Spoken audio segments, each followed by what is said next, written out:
Hi అండి, welcome to my channel. ఈరోజు మంచి మాట, ఆశల్ని తగ్గించుకొని ఆశయాలను పెంచుకోవాలటండి, జీవితం బాగుంటుందట.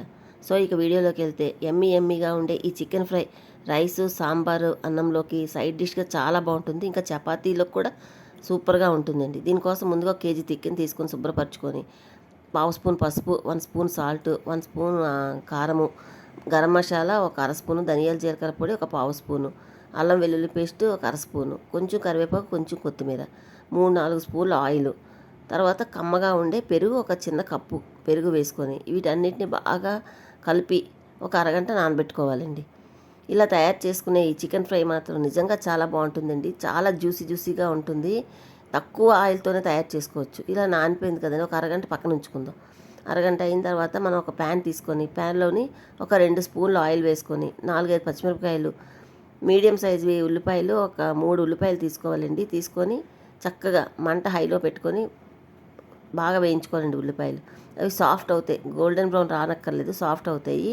అలా అయిన తర్వాత మనం ఈ నానబెట్టుకున్న మ్యాగ్నేట్ చేసుకున్న చికెన్ కూడా అందులో వేసుకొని చక్కగా కలుపుకొని, చికెన్లో నుండి నీరు ఊరుతుంది కదండి, ఆ నీరంతా మధ్యలో కలుపుకుంటూ చికెన్ బాగా కుక్ చేసుకోవాలండి. అందులో ఊరిన వాటర్ అంతా కూడా ఎవాపరేట్ అయిపోవాలి. ఇంకా దాంతో చికెన్ అంతా ఉడికిపోవాలి.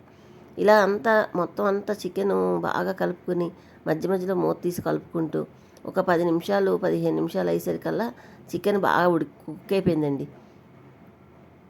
చూడండి ఎంత బాగా కుక్ అయిందో చూపిస్తాను. ఇక ఇందులోని ఇంకా కొంచెం చాలా తక్కువే వాటర్ ఉందండి. ఇంకొక 2 నిమిషాలు ఉంచుకుంటే ఆ వాటర్ కూడా ఇరిగిపోద్ది.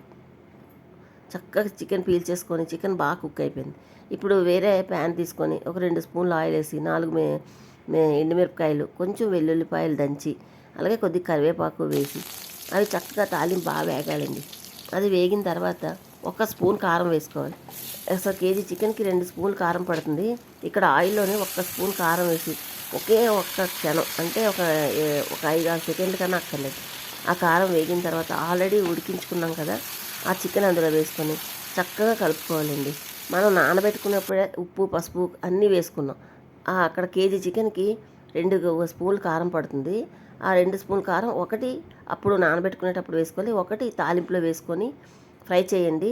ఎమ్మీగా ఉండే చికెన్ ఫ్రై చాలా బాగుంటుంది. ఇప్పుడు లాస్ట్లో మనం కొత్తిమీర, పుదీనా, కసూరి మెంతి కొంచెం వేసుకొని చక్కగా ఫ్రై చేసుకోండి. సో ఎమ్మీగా ఉండే చికెన్ ఫ్రై రెడీ అండి. ఇది రైస్, రోటీ, చపాతీలో కాకుండా సాంబారు, రసం, అన్నంలో కూడా చాలా బాగుంటుంది. నా వీడియో నచ్చితే లైక్ చేయండి. థ్యాంక్ యూ ఫర్ వాచింగ్ అండి. బాయ్ అండి.